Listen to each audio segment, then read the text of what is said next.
आता हे सगळं भारत पाकिस्तान युद्ध चाललंय, भयभीत कोण झालंय का?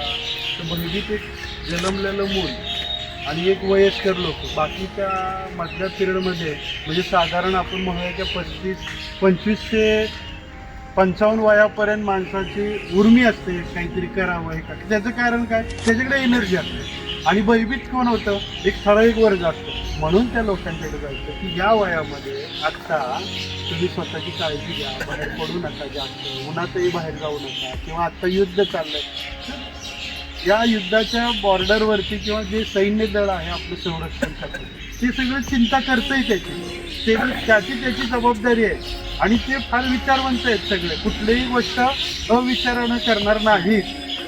कारण त्यांना माहिती आहे की सर्व देशांची संघटित राहणं आणि एका विचारानं चालणं हीच प्रगती आहे. त्यामुळे आपण त्याची फार चिंता करू नका.